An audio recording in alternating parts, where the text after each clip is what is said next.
Et coucou tout le monde, Laurent GGF. J'ai changé de décor parce que les abeilles elles avaient décidé de m'embêter près des ruches du fait qu'hier je les ai ouverts et aujourd'hui il fait assez lourd.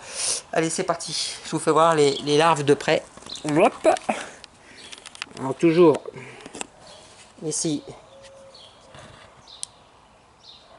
Hop là, ici ma fondatrice, quoi, ma reine avec son ouvrière. Ici sa coquille avec une ouvrière à l'intérieur. Et là, c'est le deuxième nid que j'avais fait dans l'après-midi. Et si on regarde de près, hop, voilà, de la larve.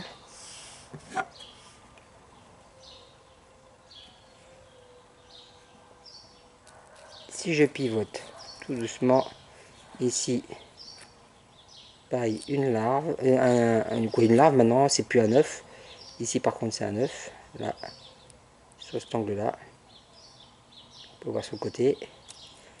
Si je tourne un petit peu plus, on peut voir les différents stades. Ils ne sont pas tous là, hein, parce que dans les trois du milieu, alors à quoi je peux savoir s'il y a eu deux ouvrières qui sont nées, c'est que ici, ici et ici, je vais prendre le côté de la pince, ici, ici et ici, dans le fond il y a des petits excréments, il y a des petits œufs qui sont pondus, et il y a eu des naissances.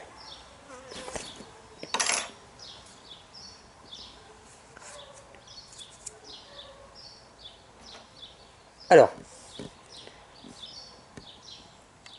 comme vous pouvez voir, ce que j'ai ouvert tout à l'heure c'était celui-ci, là, là, ça, et là, c'était en ce qu'on appelle en nymphe, mais on n'a pas tous les stades là, hein. Ça vous donne une petite idée de ce qu'on peut trouver avant la naissance des frelons. Alors au début, ils ont les yeux blancs, comme celle-ci qui est là. Hop, je couperai. Voilà, les yeux blancs, comme celle-ci. Là, on voit les yeux, c'est pas tout à fait blanc, hein, ils sont un peu crème. Là, ici.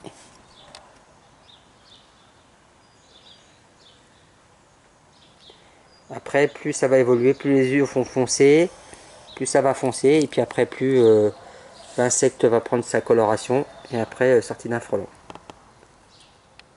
Et je vous mettrai en lien une vidéo que j'avais fait il y a 2 ans, je crois, où je détaillais un petit peu tous les niveaux.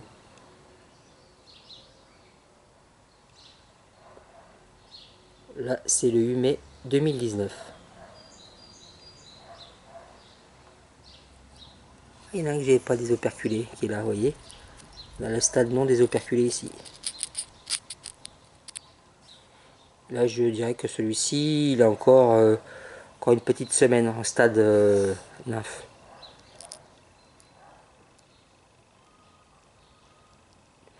Alors, je tourne la caméra. Sachant, par rapport à ça, moi, le constat que j'en fais, c'est que sur les nids où on est déjà sur une, deux ou trois ouvrières, il y a de grandes chances que...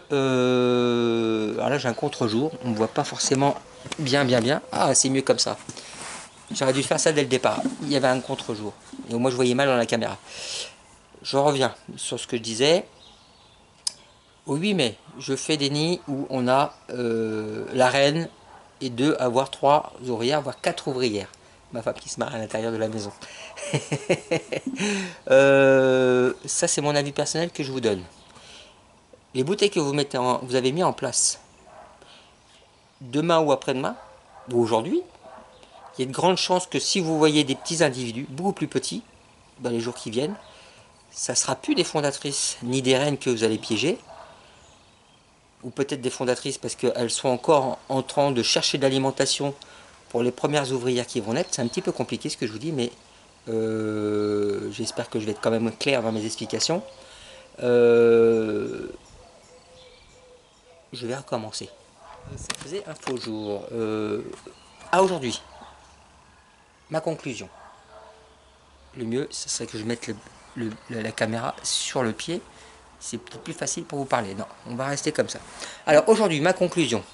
Si vous avez des bouteilles, il y a deux solutions.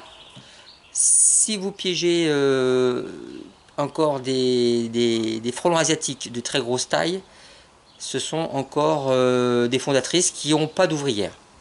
Par contre, si vous piégez des petits frelons asiatiques de petite taille, là dans les jours qui vont suivre, il y a de grandes chances que vous ne piégerez plus la fondatrice, parce qu'elle a des ouvrières qui travaillent pour elle. Voilà. Soit le fait de piéger un maximum de ses ouvrières, on peut avoir un effondrement de sa colonie, ce qui n'est pas sûr, parce qu'une fois que c'est lancé, c'est lancé. Une fois que vous l'allez installer et qu'elle sort plus de chez elle, et elle fait que pondre, là c'est le bordel, et maintenant ça va être la merde. Voilà, parce que vous en piégerez tous les jours, tous les jours, tous les jours, tous les jours, tous les jours, tous les jours. Et là c'est fini, une fois qu'elle est installée, elle pond, elle pond, elle pond, et vous piégerez peut-être que 3, 4, 5, peut-être 6%, 10%, 15% ou 20% de la colonie qu'elle a mis en route, mais il y a de grandes chances que vous n'arriviez pas à l'éradiquer à 100%. Voilà, malheureusement c'est ça. Au 8 mai, 3 ouvrières, 2 ouvrières dans un autre nid, ou 4, je sais plus, je dis des bêtises, ouais. 2 et 3, c'est ça exactement. C'est-à-dire que si la reine reste maintenant sur son nid, elle se fait que dorloter, chouchouter, nourrie, voilà, elle pond, elle va pondre, elle va pondre, elle va pondre, et là c'est fini, vous la piégez plus, elle est en stand-by dans le nid. Résultat, vous aurez que des ouvrières. Voilà, voilà. C'est peut-être compliqué pour certains ce que j'ai dit, parce que je m'explique peut-être pas forcément bien, mais je le dis comme je le pense. Désolé de ne pas répondre régulièrement en bas sur les gens qui me posent des questions ou qui me disent plein de choses sur YouTube.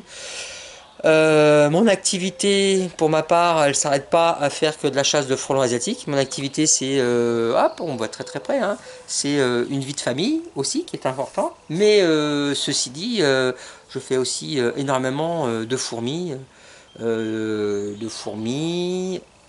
ce soit de la fourmi charpentière, de la fourmi acrobate ou d'autres fourmis. On fait aussi les puces. Pas les punaises de lit, les puces. On fait aussi de la puce, rat et souris, voilà, et de la protection de sites sensibles, voilà aussi.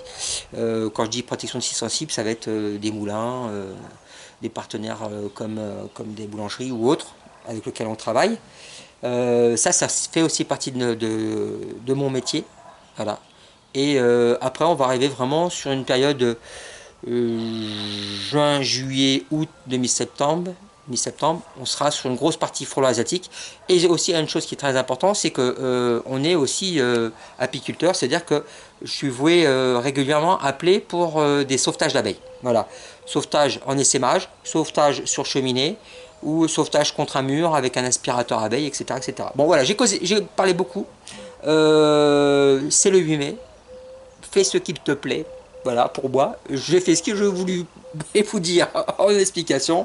J'aurais pu faire un direct, répondre à des questions, mais voilà, j'ai fait ça comme ça. Merci pour ceux qui ont suivi la vidéo jusqu'au bout. Je vous dis à bientôt pour un nouveau numéro.